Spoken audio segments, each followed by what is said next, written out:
शिवा, जय माता दी। आज जो स्कैनिंग का अनुभव है उससे मैं आपको बहुमूल्य ज्ञान दूंगा।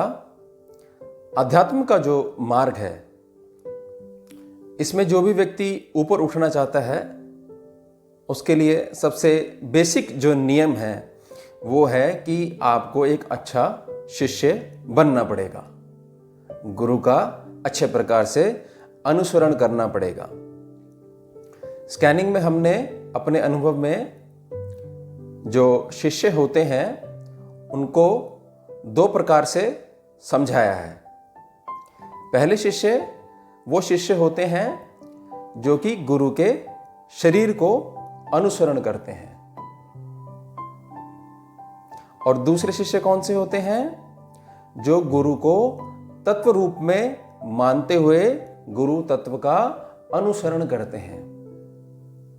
इन दोनों में से एक मतलब पहला शिष्य जो शरीर को फॉलो करता है और दूसरा जो गुरु तत्व यानी कि गुरु एलिमेंट को फॉलो करता है।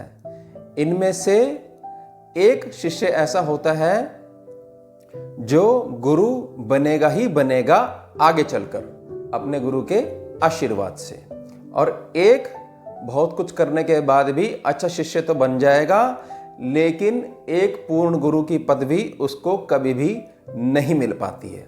वो क्यों नहीं मिल पाती है मैं समझाता हूं आपको। सबसे पहले जो गुरु के शरीर को अनुसरण करते हैं उसको फॉलो करते हैं, ऐसे शिष्य किसी भी शरीर रूपी गुरुदेव के पास जाकर मंत्र लेते हैं या अनुयायी बन जाते हैं उनके, अगर शिष्य ना बन सके, और इसके पीछे उनकी कोई ना कोई सांसारिक इच्छा छुपी हुई होती है, जो कि बिल्कुल स्वाभाविक बात है, इसमें कुछ गलत नहीं है। लेकिन आपकी वो इच्छाएं और अध्यात्म मार्ग दोनों उल्टी दिशाओं में पड़ते हैं, एक पूर्व में पड़ता है एक पश्चिम में पड़ता है, दोनों का कोई मेल नहीं है। समझिएगा इस बात को।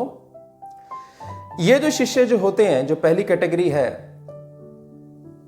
ये भी नोट करते हैं कि गुरुदेव यानी जो उनका शरीर है उनकी पर्सनल लाइफ क्या है।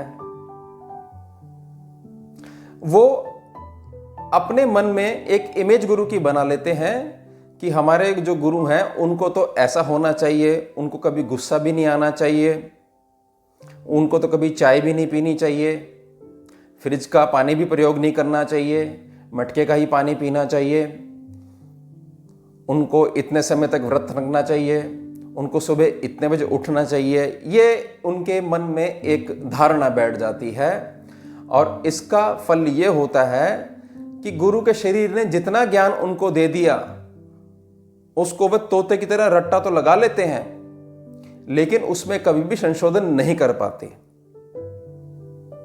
यानी कि जब तक गुरु का शरीर उनके पास नहीं आएगा और उनके मन के हिसाब से उनको समझ में नहीं आएगा या उनके मन के हिसाब से उनको ठीक नहीं लगेगा कि हमें कुछ भी महसूस नहीं होता है, क्योंकि वो महसूस करना नहीं चाहते। प्रकृति है ना शिष्य की कि ऐसा तो नहीं बताया गया, ऐसा तो उन्होंने कुछ नहीं कहा। और अध्यात्म मार्ग में जब तक आपकी भावनाएं जागृत नहीं होगी, अध्यात्म मार्ग आपकी बुद्धि का विषय नहीं है, यह हृदय का विषय है। जागृति तभी संभव है जब आपके पास इमोशंस होंगे। इसमें ऐसा भी देखा गया है कि किसी भी प्रकार की कोई माया या लीला उनके गुरुदेव के शरीर के द्वारा रची जाती है और उसमें शिष्य अटक जाते हैं, तुरंत अपना नाम हटा लेते हैं कि नहीं, उनके बारे में तो ये सुनने को मिला, हमने तुरंत ही उनकी फोटो वगैरह सब हटा दी और मंत्र भी करना बंद कर दिया। अब आप खुद समझिए, जो शिष्य अपने आप को शिष्य कहता हो और शरीर में इतना ज्यादा अटका हुआ हो, वो अध्यात्म में तो क्या उन्नति करेगा? तो ये सवाल ही गलत हो जाएगा कि क्या वो कभी एक पूर्ण गुरु बन पाएगा? बिल्कुल भी नहीं बन सकता। सिर्फ सांसारिक कुछ चीजें, कुछ इच्छाएं आप अपनी पूरी करवा लोगे बस, वो भी वो गुरु जो आपके हैं उनके शरीर जिसमें आप अटके हुए हो, जो कि बहुत गलत बात है। अध्यात्म मार्ग में शरीर से भी प्रेम होना चाहिए, गुरुदेव के शरीर से प्रेम होना चाहिए, लेकिन विषय क्या है कि पूर्ण गुरु कौन बन पाता है? वो शिष्य, एक शिष्य रह जाता है और एक गुरु बन जाता है। तो ये होगी पहली कैटेगरी। अब दूसरा शिष्य, वो क्या करता है? वो भी गुरु के शरीर के पास जाता है, प्रणाम करता है शरीर को, वाणी पे जोर देता है कि गुरु मुख से क्या वचन निकल रहे हैं मेरे लिए। गुरु तत्व को मानता है और गुरु ने जो मंत्र दिया है उसको ही गुरु मानते हुए उसके साथ अपने निवास स्थान या अपने साधना कक्ष, जहां भी उसका कक्ष है, वहां लौट जाता है। और उससे जब ये पूछा जाता है कि तुम्हारे गुरु कहां पर है, वो वहां रहते हैं? नहीं, वो तो शरीर है जिनसे मैं वो लेके आया। उस शरीर के अंदर जो मेरे गुरु हैं, जो मेरे साथ बचपन से चल रहे हैं, वो तत्व जागृत हुआ उस शरीर में। उस शरीर के द्वारा मुझे वचनों द्वारा, वाणी द्वारा ज्ञान मिला और ये गुरुदेव गुरु रूप में यानी कि मंत्र रूप में मेरे साथ आ गए। ये जो प्रैक्टिस है ये निश्चित कर देती है कि एक दिन वो पूर्ण गुरु खुद बनेगा ही बनेगा। वो शिष्य आगे जाके, वो शिष्य नहीं रहेगा हमेशा के लिए, अपने गुरु के लिए शिष्य रहेगा, लेकिन उसको गुरु पदवी, पोस्ट, पोजीशन वो मिलेगी ही मिलेगी। उसके गुरु स्वयं देंगे उसको, क्योंकि उसको मन में कभी भी कोई सवाल आते हैं या शंका होती है आध्यात्म मार्ग से रिलेटेड, तो वो बाहर शरीर में खोजने के बजाय आंख बंद करके जो उसके गुरु का मंत्र है उसका स्मरण करता है, उच्चारण करता है, उसको जपता है। और उसके बाद उसके सामने कोई भी शरीर आके कुछ भी बोलता है तो वो ये मान लेता है कि ये उसके गुरु तत्व ने उस शरीर में आकर उसको ज्ञान दिया। वो अटकता नहीं है, यानी कि उसने अपने गुरु को एक शरीर में बांधा नहीं हुआ है। उसने ये माना हुआ है कि मेरा गुरु कण कण में विद्यमान है, वो यहां भी बोल सकता है, वहां भी बोल सकता है, वो हमेशा मेरे साथ ही रहता है। इसलिए उसका मोह यह खत्म हो जाता है कि पर्सनल लाइफ में उनके गुरुदेव यानी उनका जो शरीर है वो क्या कार्य करते हैं, उससे उनका कोई मतलब नहीं रह जाता है। फिर आपको सुनने में थोड़ा सा ये अजीब लगेगा, लेकिन सत्य यही है कि जो दूसरी जो क्षेत्र मैंने बताया शिष्य का कैटेगरी जो समझाई आपको, यही आगे चल के गुरु तत्व से कुछ ले पाते हैं और गुरु तत्व ऐसे ही शिष्यों की खोज में हमेशा से रहते हैं कि कोई आए तो सही। सब आते हैं, शरीर में अटक जाते हैं, ये दे दो वो दे दो, अपने आकलन लगाते हैं। देखिए जो पहली कैटेगरी है उसमें आप अपने हिसाब से गुरु का चित्रण कर रहे हो कि आपके मन के अंदर ये चित्रण है, अगर उस हिसाब से सामने वाला शरीर है तो आपको लगता है कि उसके पास कोई पावर है, कोई मंत्र सिद्ध है या कृपा है या आशीर्वाद है।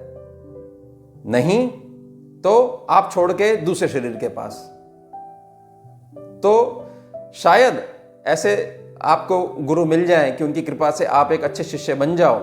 लेकिन जो पहली कैटेगरी है उसमें कभी भी अगर आप ये अपनी आदतें यानी अटकने शरीर में जो अटके हुए ये आदत नहीं छोड़ोगे तो पूर्ण गुरु कभी नहीं बन पाओगे। दी जाती है, ऐसा कोई है नहीं कि ऐसा करने से आप गुरु बन जाओगे, नहीं, वो तो चुना जाता है आपको, आपकी परीक्षाएं ली जाती हैं और प्रारब्ध होता है आपका। एक जन्म में नहीं हो सकता कुछ आपका, कई जन्मों से आप चलते हुए आ रहे हो। और उसके बाद आपकी भावना कि आप गुरु के शरीर को फॉलो करते हो या उस शरीर में विद्यमान गुरु तत्व को फॉलो करते हो। इतनी ताकत होती है। जो दूसरी कैटेगरी है, ऐसे शिष्य अगर हो जाएं जो हर जगह ये मान लें कि कण कण में मेरा गुरु तत्व विद्यमान है, वो तो दीवार से भी बोल देगा। ऐसे लोग गुरु तो बनते ही बनते हैं आगे जाके, और हमेशा उनके पास जो विद्याएं हैं वो स्वयं चल के आती हैं। उनको सिद्धियां नहीं करनी पड़ती, भागना नहीं पड़ता। सिद्धि का मतलब क्या हुआ? प्रकृति में कोई भी शक्ति है उसको मंत्र जाप की शक्ति से अपने अधीन करना। और आशीर्वाद और विद्याएं कैसे मिलती हैं? कि स्वयं चल के आपके साथ आके खड़ी हो जाएंगी। तो मेरी बड़ी प्रार्थना रहेगी इस वीडियो से आप ज्ञान लीजिए और बड़ी गंभीरता से गुरु का शरीर है उसको प्रणाम कीजिए, और जो आपके पास गुरु मंत्र है उसी को गुरु मानते हुए कि मेरा गुरु हमेशा मेरे साथ है, मेरी श्वास में है, मैं श्वास में उसको जपता हूँ या जपती हूँ, वो हमेशा मेरे साथ खड़ा हुआ है। मुझे किसी भी चीज़ का उत्तर जब नहीं मिलता है तो मैं अपने गुरु को याद, यानी कि जो मंत्र है उसी का स्मरण करता हूँ या करती हूँ, तो मुझे वो जो परेशानी है उससे तुरंत मुक्ति मिल जाती है। मेरी बड़ी प्रार्थना रहेगी आप भी अपने शरीर को, मन को, बुद्धि को, हृदय को ऐसा तैयार कीजिए कि आप भी दूसरी कैटेगरी के शिष्य बन जाइए। फिर आपका कल्याण निश्चित है, होगा ही होगा। अच्छे शिष्य भी बनोगे और गुरु कृपा से फिर आगे जाके आपको भी वो जिम्मेदारी दी जाएगी। आपके पास भी जीवन का या अध्यात्म मार्ग का, आध्यात्मिक क्षेत्र का, भक्ति मार्ग का या भक्ति क्षेत्र का कोई भी खट्टा मीठा सुखद अनुभव हो तो आप कमेंट सेक्शन में कमेंट कीजिएगा। हमारे चैनल को सब्सक्राइब कीजिए, बेल आइकन प्रेस कीजिए और ज्ञानवर्धक वीडियो लगी हो तो आप लाइक कीजिएगा और अन्य मित्रगणों के साथ, अन्य साथियों के साथ इसको शेयर कीजिएगा। ओम शिवा, जय माता दी।